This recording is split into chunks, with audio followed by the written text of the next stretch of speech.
आजकल social media पे एक नया ट्रेंड आया है, इसे कहते हैं इंटरनेट भक्ति।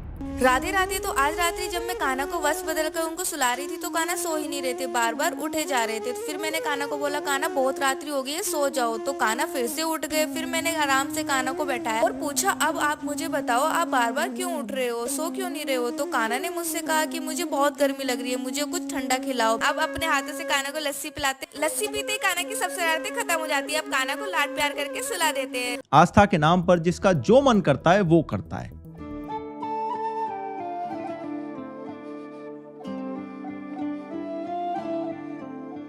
ये कोई आस्था नहीं है, ये कंटेंट क्रिएशन है। और आजकल इंस्टाग्राम पर ऐसे बहुत सारे भक्त फ्लुएंसर दिखाई देते हैं जो अपना सोशल मीडिया चमकाने के लिए भक्त बने हुए फिर रहे हैं। मुझे पता है हमारा हिंदू धर्म बहुत फ्रीडम देता है, आपको अपनी डाइटी के साथ एक पर्सनल कनेक्शन होता है, लेकिन इसका मतलब ये नहीं है कि आप सारी लिमिट क्रॉस कर जाओ, ऊपर से रील बना के एंगेजमेंट फार्मिंग करने लग जाओ, दुनिया को दिखाओ कि हमने कैसे रिचुअल्स का, ट्रेडिशंस का मजाक बना के रख दिया है।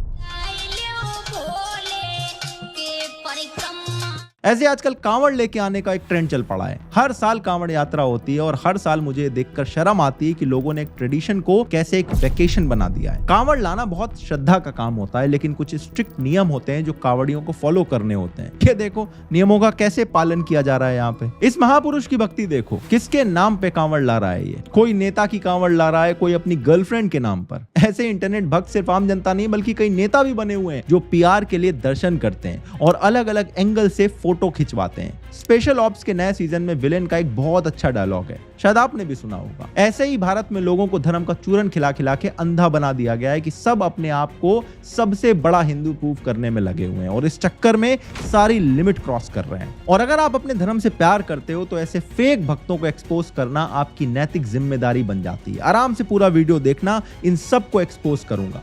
आइए देखते हैं।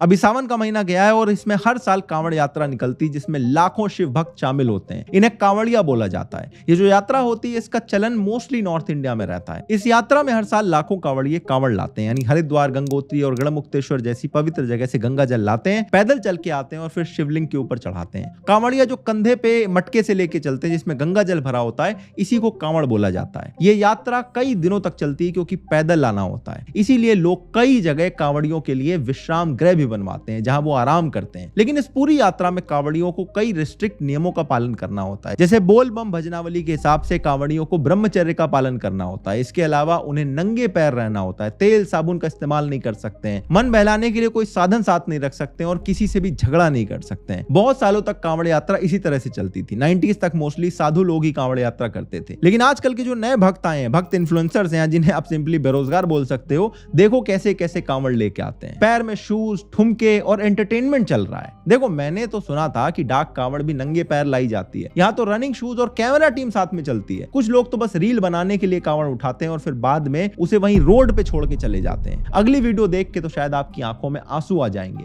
ये देखो कितनी श्रद्धा के साथ कांवड़ यात्रा निकाली जा रही है। ये देखो ब्रह्मचर्य का कितनी सख्ती के साथ पालन किया जा रहा है। ये है नए भारत का जगा हुआ नया हिंदू। इन वीडियोस को आए काफी टाइम हो गया है, लेकिन मैं सोच रहा हूँ कि भगवे की ये दशा देखकर किसी भी हिंदू हृदय सम्राट के आस्था पर ठेस कैसे नहीं पहुंच रही है, क्योंकि वैसे तो इनकी भावनाएं बड़ी नाजुक होती हैं। कुछ भी सतरंगी दिख जाए तो मन विचलित हो जाता है। अगली बार से दिखना नहीं चाहिए। यहाँ पे मैं एसपी को, डीएसपी को सबको लेके आऊंगा। ये मजाक नहीं चल रहा है, हिंदू धर्म के साथ ही क्यों मजाक चल रहा है यहाँ पे। पठान वाली कंट्रोवर्सी याद होगी आपको। एक रैंडम गाने में ऑरेंज बिकनी देखकर हफ्तों तक नेशनल न्यूज बना दी गई थी, लेकिन इन वीडियोस पर एक भी स्टेटमेंट नहीं आई, किसी भी दल ने कोई भी निंदा नहीं करी है। मतलब आई एम सॉरी बट मुझे कहना पड़ेगा कि आज के टाइम में कांवड़ यात्रा बेरोजगारों का मेला बन चुकी है। मौसम अच्छा होता है, करने के लिए कुछ नहीं है तो कांवड़ के नाम पर भगवा लपेट लो और घर से निकल पड़ो। अगर इसकी रील बना के डाल दी तो लाखों में व्यूज भी आ जाते हैं। फिर क्या, एक महीने पूरी मौज मस्ती, गुंडागर्दी, ऑर्केस्ट्रा और नशेबाजी। और आम आदमी को सावन में नॉनवेज खाना भी मना है। और मुझे ये समझ नहीं आता कि ये क्या कंपटीशन चल रहा है कि कौन कितना भारी कांवड़ लाएगा। कोई 200 लीटर जल ला रहा है, कोई 250 लीटर ला रहा है। क्या शिवलिंग पे चढ़ाने के लिए इतना जल चाहिए? नहीं चाहिए। तो फिर ये वेस्टेज हुआ या नहीं? जिस पवित्र गंगा जल को आप इतनी मेहनत से लेके आ रहे हो, बाद में बहा दिया जाएगा। थोड़ा तो दिमाग का इस्तेमाल करो। और ये भाई साहब तो इतने महान हैं कि ज्योति की नाम की कांवड़ ले आए हैं। यहाँ लड़ाई चल रही भोलों की रक्षा की, सुरक्षा की। भोले क्या कर रहे हैं? ये देखो मेंटल, यो कावड़ भोले की नहीं ला रहा, यो कावड़ ज्योति की ला रहा। मेरे भाई कुछ तो शर्म करो यार, कुछ तो ऐसा करो जो लोग कहें बा कुछ ठीक करा। मेरे भाई यो क्या कर रहे तुम हैं? सावन के पूरे एक महीने इन सो कॉल्ड श्रद्धालुओं के लिए सरकार स्पेशल अरेंजमेंट करती है, ट्रैफिक डाइवर्ट कर दिया जाता है, पुलिस प्रोटेक्शन दी जाती है ताकि इन सो कॉल्ड श्रद्धालुओं को किसी तरह की कोई तकलीफ ना हो।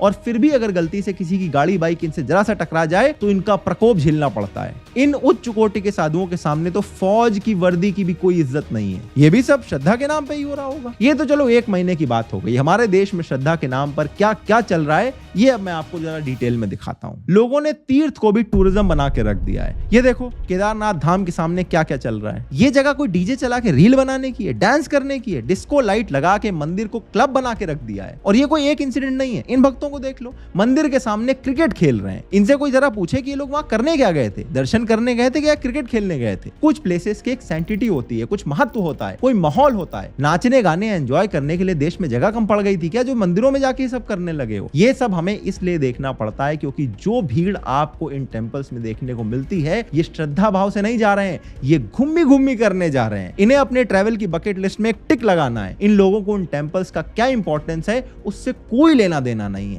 ये YouTube पे 4 ब्लॉग देख के आते हैं और सोचते हैं कि एक दिन का ट्रैक है, बहुत मजा आएगा, टेंट में रुकेंगे, पहाड़ों की मैगी खाएंगे, रील बनाएंगे, उसमें व्यूज भी छाप लेंगे बढ़िया कोई धार्मिक सगाना लगा के। ये है इनका असली मोटिव। अब कुछ लोग हो सकता है ये भी कहते हैं कि इसमें क्या गलत है। तो मैं आपसे पूछता हूं भैया, मंदिर के सामने ये सारा फन क्यों करना है? और जगह क्या देश में कम पड़ रही है? या फिर सच ये है कि बैकग्राउंड में जब तक मंदिर नहीं होगा तब तक रील्स पे लाइक नहीं बजेंगे? क्योंकि इस फन की कोई लिमिट नहीं है, बल्कि लिमिट तो ऑलरेडी लोग क्रॉस कर चुके हैं। ये देखो तुंगनाथ धाम के सामने बैठ के लोग दारू पी रहे हैं। अब ये लोग घर जाके थोड़ी बताएंगे कि हमने वहां पर दारू पी थी। नमो नमो शंकरा गाने पे रील बनाएंगे, हाथ जोड़ के टीका लगा के खड़े हो जाएंगे और लोगों को लगेगा कि वाह कितने संस्कारी भक्त लोग हैं, तीर्थ करके आ गए इतनी कम उम्र में। रील बनाने का लोगों को इतना कीड़ा लगा हुआ है कि ये देख लो जरा,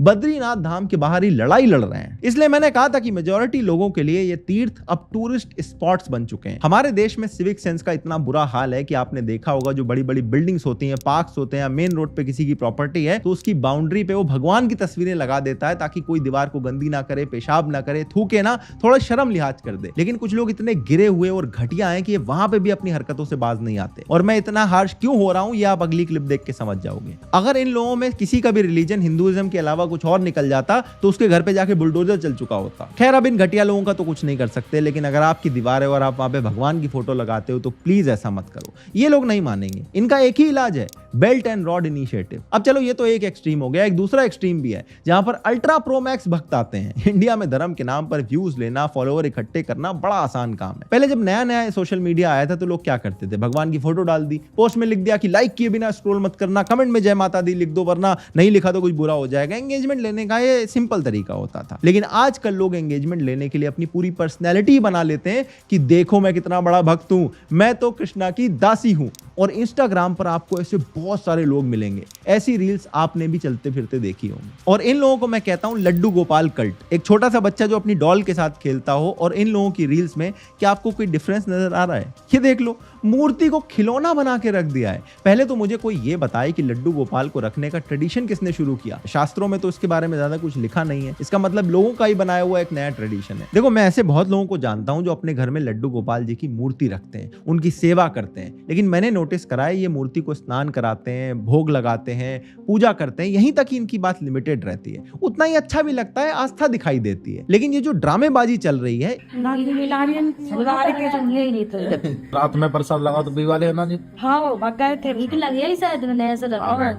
इसका ट्रेडिशन से कोई लेना देना नहीं है। ये सिर्फ सोशल मीडिया पे रीच के लिए किया जा रहा है क्योंकि बहुत सारे लोगों की भावनाएं इससे जुड़ी हुई हैं, इसलिए इन्होंने अपना पूरा कंटेंट ही इसको बना के रख दिया है। अब हर रील में लोग ये भी नहीं दिखा सकते कि स्नान करा रहे हैं, भोग लगा रहे हैं, व्यूज आने बंद हो जाएंगे, इसलिए नई नई कहानियां बनाई जाती हैं। तो यहाँ पे मेरा माधव इतना ज्यादा गुस्सा हो रखा था तो अभी मैं क्या करती, मैंने ना उनको मनाने के लिए ऐसा बोला कि आपके लिए मैं गुलाब जामुन बनाऊंगी। ऐसा बोलने पे वो खुश तो हो गए थे उस टाइम पे। आप देख रहे होगे पूरी की पूरी स्क्रिप्ट तैयार की हुई है। अरे बड़े बड़े साधु पहाड़ों पे जाते हैं, भगवान की खोज में सालों तपस्या करते हैं, लेकिन भगवान तो इन मोहतरमा के घर में विराजमान है। वो सोच रहे हैं कि गुलाब जामुन क्यों नहीं बन रहे आज। भाई क्या मजाक चल रहा है यार। और एक बात बताओ, अगर आपके घर में सच में किसी मूर्ति में भगवान आ जाए और वो खुद से चलने लग जाए, खाने पीने लग जाए, तो आप ये बात किसी को नहीं बताओगे। अरे भगवान श्री कृष्ण ने गीता का उपदेश दिया था, आप उनके चरणों में बैठ के 2-4 बातें ज्ञान की खुद सीखने लग जाओगे, उनसे अपनी इच्छा पूर्ति करने लग जाओगे, रील बना के नहीं दिखाओगे। ये देखो सलून लेके जा रहे हैं, भगवान की मूर्ति भाई कोई खिलौना नहीं है, बच्चे की तरह जो मन किया वो कर रहे हो, और ये करके आप अपने आप को बहुत बड़ा भक्त समझ रहे हो। ये भाई साहब लड्डू गोपाल की मार्कशीट लेने चले गए, कभी खुद पढ़ाई में ध्यान लगाया होता तो ये हरकतें नहीं करनी पड़ती। तो भगवान को मैथ साइंस पढ़ा रहे हैं, जिस इंसान ने पूरी दुनिया रची है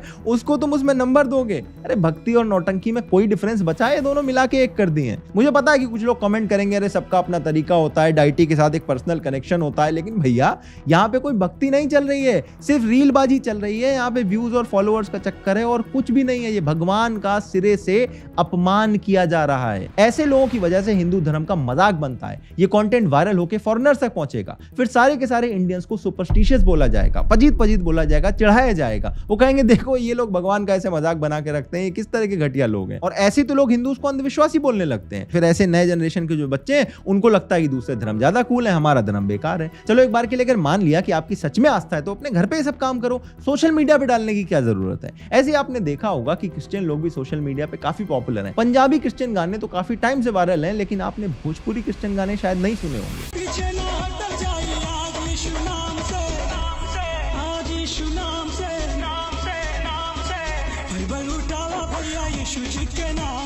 इसका पता क्या रीजन होता है? क्योंकि यहाँ की जनता जो ऑलरेडी पंजाबी और भोजपुरी गाने सुनती है और उनको अपने भजन याद हैं, उसमें वो क्रिश्चियनिटी को मिक्स कर देते हैं ताकि उन्हें कन्वर्ट करना आसान हो जाए। वो थोड़ी ना इंग्लिश वाली इनकी प्रेयर पढ़ेंगे, तो उनको इस तरह से क्रिश्चियनिटी से इंट्रोड्यूस किया जाता है। आजकल मैं देख रहा हूँ बहुत सारे पेजेस हैं जो हिंदू ट्रेडिशन को क्रिश्चियनिटी से लिंक करने की कोशिश करते हैं। गायत्री मंत्र को यशु गायत्री मंत्र बना देते हैं, बैप्टिज्म के लिए गंगा जल यूज करने लगते हैं। ऐसे मैंने कई क्रिश्चियन प्रेयर्स भी सुनी है जो हिंदू भजन ही हैं, लेकिन उसमें कुछ वर्ड को चेंज करके क्रिश्चियन बना दिया जाता है। अब ये देखने में तो बहुत क्रिंज लगता है, लेकिन इसके पीछे का जो इंटेंशन है वो इसको बड़ा ऑफेंसिव बना देता है। अगर बात करें कुछ मुस्लिम क्रिएटर्स की, तो अपने रिलीजन को रील्स पे इस तरह से प्रमोट कर रहे हैं। ऐसी कई रील्स आपने देखी होगी। इनके हिसाब से लड़कियों के साथ छेड़छाड़ इसलिए होती है क्योंकि वो अपने आप को बुरके में कवर करके रखती हैं। यानी इनडायरेक्टली ये कहना चाह रहे हैं कि अगर किसी लड़की ने बुरका नहीं पहना है तो उसके साथ छेड़छाड़ तो होगी ही।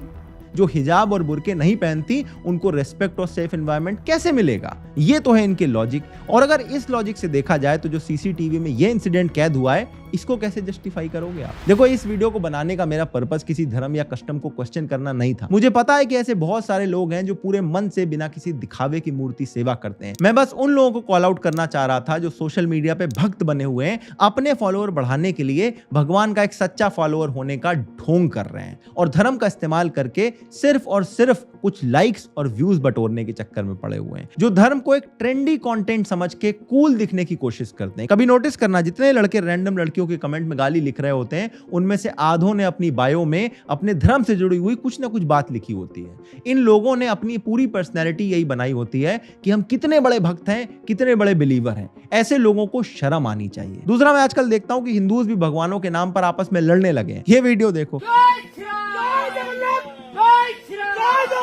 एक ने टीएमसी का झंडा लिया हुआ है और एक ने बीजेपी का। एक नारा लगा रहा है जय जगन्नाथ और दूसरा जय श्री राम का। लेकिन आप ये समझने की गलती मत करना कि ये दोनों जगन्नाथ जी या राम जी के भक्त हैं। ये लोग एक्चुअल में टीएमसी और बीजेपी के भक्त हैं। इनका असली धर्म इनकी पार्टीज हैं और इनके भगवान उन पार्टीज के लीडर्स हैं। इसके अलावा मैं कॉल आउट करना चाह रहा था ऐसे लोगों को जिनका आउटरीच काफी सिलेक्टिव होता है। ऐसे लोग जिन चीजों को कॉल आउट करना चाहिए उस पर एकदम चुप रहते हैं और बेकार की बातों पर 10-10 दिन तक ये लोग बवाल करते रहते हैं। ये वीडियो कुछ टाइम पहले बड़ी वायरल हुई थी, शायद आपने भी देखी होगी। इन भाई साहब ने इंडियन ट्राई कलर जैसे दिखने वाले शूज पहन लिए तो फीलिंग्स हर्ट हो गई। वो भी कहीं आयरलैंड में बैठे हुए, जबकि वो प्रिंट भी आयरिश फ्लैग का ही है। फिर रील बना के भाई साहब एंगेजमेंट ले रहे हैं, अपनी इग्नोरेंस का बखान कर रहे हैं। लेकिन जब देश में सिटिंग एमएलए एक्चुअल तिरंगे के साथ ऐसी हरकतें करता है तब इनकी फीलिंग हर्ट नहीं होती है। जब सनातन के नाम पर अश्लीलता और गुंडागर्दी की जाती है तब क्यों आउटरीच नहीं होता है? ये हिपोक्रेसी क्यों है आपके अंदर? और ये जो लोग जिन्होंने टेंपल्स को टूरिस्ट स्पॉट बना रखा है, इनको सिर्फ कॉल आउट नहीं करना चाहिए, बल्कि मेरे हिसाब से टेंपल में फोन ही बैन कर देना चाहिए। कोई पकड़ा जाए तो उस पे हैवी फाइन्स लगाओ। और ऐसे नेता लोगों को भी कॉल आउट करना चाहिए जो मंदिर में जाके वीआईपी दर्शन करते हैं अपनी पूरी कैमरा क्रू को ले जाकर, जिनको इलेक्शन के टाइम पर ही हिंदू धर्म याद आता है। अगर इनको अपनी भक्ति लाइव टेलीकास्ट करनी पड़ रही है तो समझ लो कि ये हिंदू नहीं, एक अपॉर्चुनिस्ट हैं। अगर ये वाला वीडियो आपको अच्छा लगा तो अगला वीडियो आपको और अच्छा लगेगा। स्क्रीन पे लगा दिया है, क्लिक करो और अभी देख डालो।